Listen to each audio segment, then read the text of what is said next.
Hello everyone, my name is Frances Bailey and I'm so excited to be speaking at the Her Summit.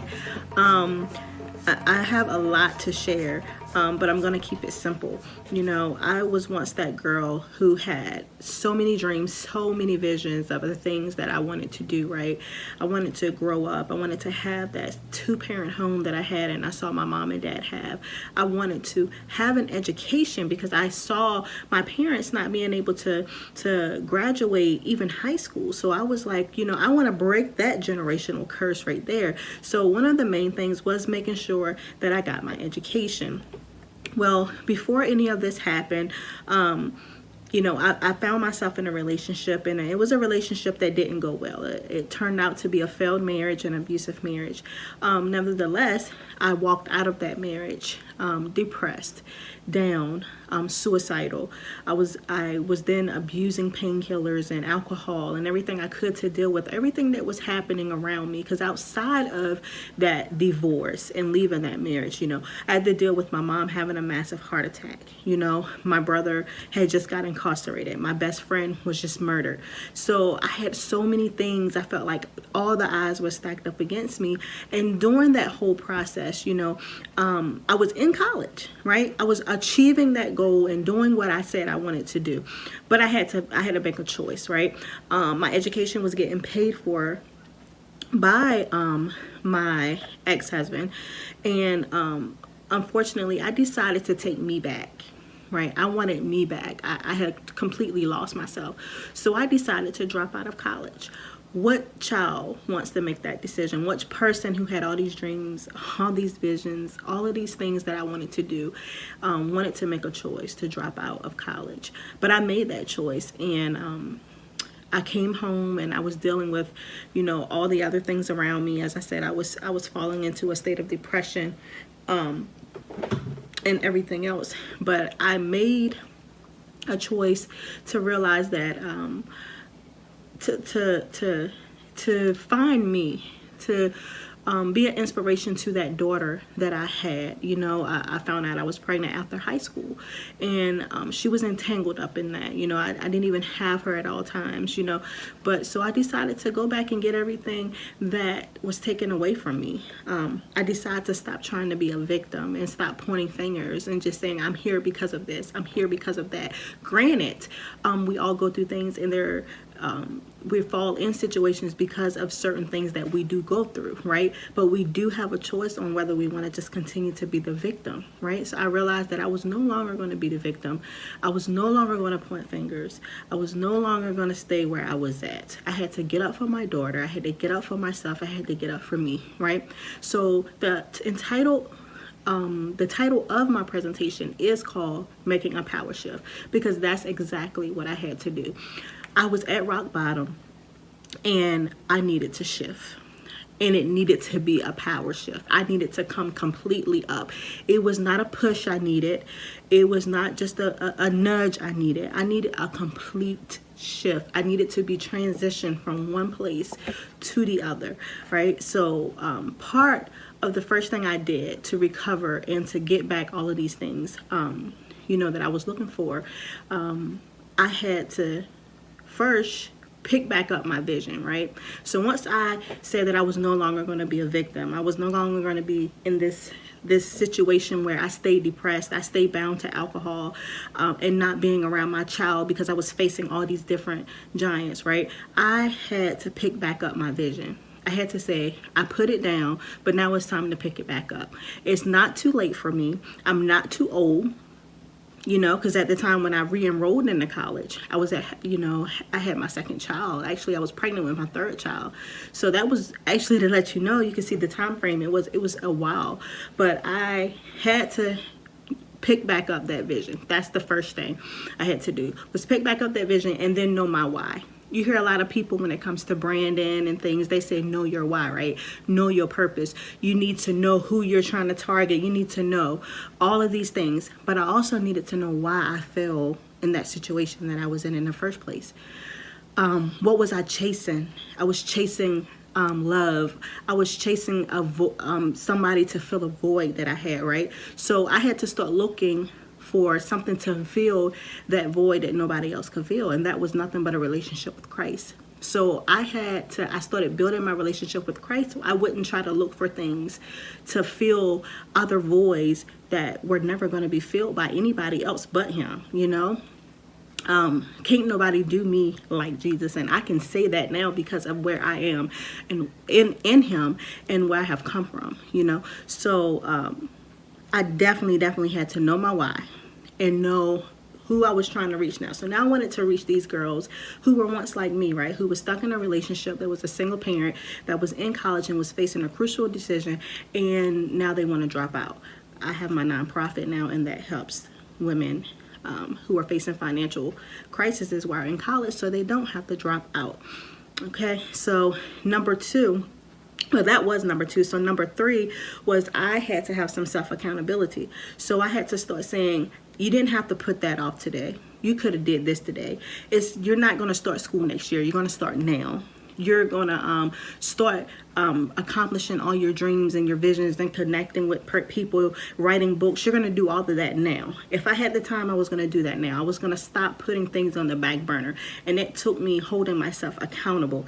And I also had an accountability partner, because for some things that I just couldn't see that I needed to do, I needed someone else there to tell me, you need to do this, right? In order to make my power shift, I had to have someone to have my back when I couldn't have my own back, right? Because we're not called to be perfect. We're not going to be perfect doing this thing, right?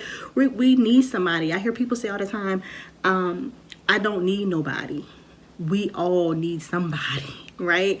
And for those who that do have a relationship with Christ, it's good to have Christ. And you hear people say, I don't need nobody else but him. But I need somebody right here in the natural that can push me, that can hold me accountable. So having an accountability partner. So I just want to retract, just to go back really quick. If you're just tuning into the Herstory Summit, that I'm just talking about how I made my power shift, right? How I came from rock bottom and came up and became this person where I bounced back from out of a bad relationship and ended up back in college.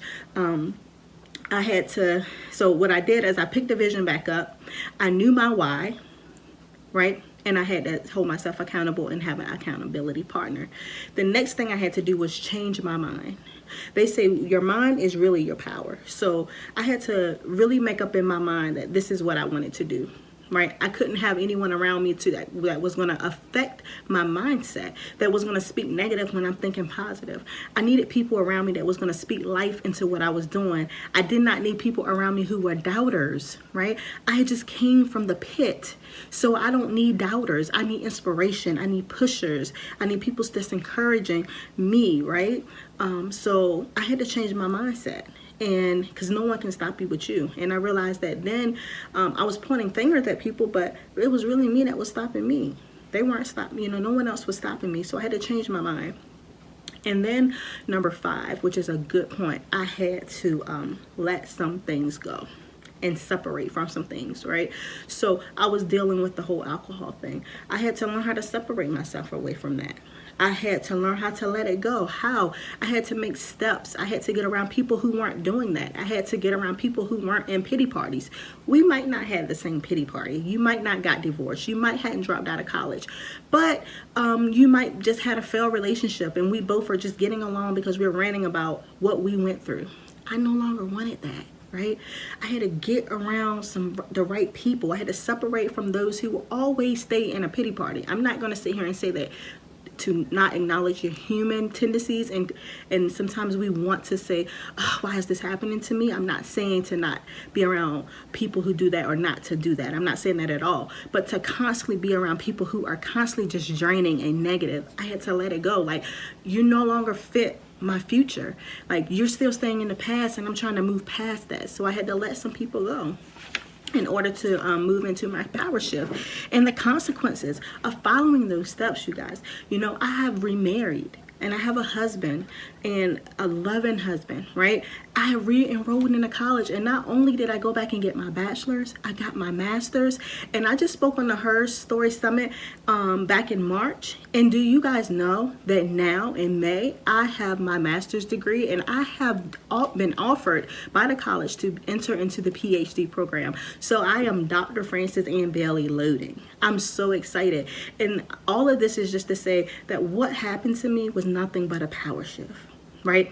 It was nothing but a power shift that I had to dig deep within myself to say, I'm tired of being where I am at, and that only I can stop me. So I had to learn how to follow those steps, right? And pick myself up and move forward and say, no failed marriage is going to keep me down.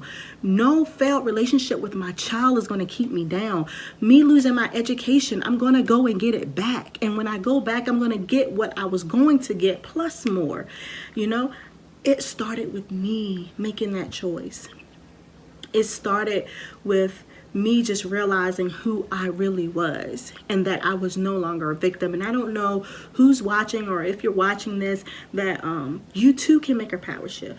You know, your steps might not be my steps, but I can tell you that these steps work. These steps is what took me to making a power shift, right? Picking it back up, knowing my why, and my why required me having a relationship with Christ. That was just it. I had to submit my will to him. I had to hold myself accountable and have an accountability partner. I need to change my mind about where I was and who I was and where I was at and what I could accomplish and what I was going to go after and what I could initially and truly get back. I had to change my mind and say that I'm getting it all. And you're looking at a living proof individual who went back, hit rock bottom, right? Hit rock bottom, got up, went back and got it all, right? My depression, my divorce all happened in 2010. It's 2021, 11 years later. But look, it can happen, right? It can happen. And then I had to let some things go and separate from some people, you know? And I'm going to tell you what easy prayer I prayed, because sometimes what they say, my demons were bigger than my overall push. I had to say this prayer. I said, Lord, sanctify me. That was my prayer. And he began to I didn't have to try to move myself away from these people. They just stopped showing up. And that's the truth. They just stopped showing up. I just said, Lord, sanctify me, which just set me apart for your use. That means if he's setting me apart for his use, then nobody else can't use me. You can't be around me. You can't have access to me, you know? And it became easier for me. So I just want to encourage anyone who's looking to realize, looking at this, to realize that you too can make a power shift, and start today with making your power shift. Start right now. Start with step number 1. Go back right now and pick up what you put down years ago. Pick it back up. Start it now. Go forth and just follow through with the rest of the steps with God first. I thank you, Gertrude, for allowing me to come on and share once again at the Herstory Summit. I'm looking forward to sharing even more, as that is just part of my story. That is not all of my story. I'm honored to be here, and I just want to thank you for having me on the summit. I pray that anyone who's looking at this has been inspired, encouraged, and motivated to go and get back everything that belongs to you. Thanks.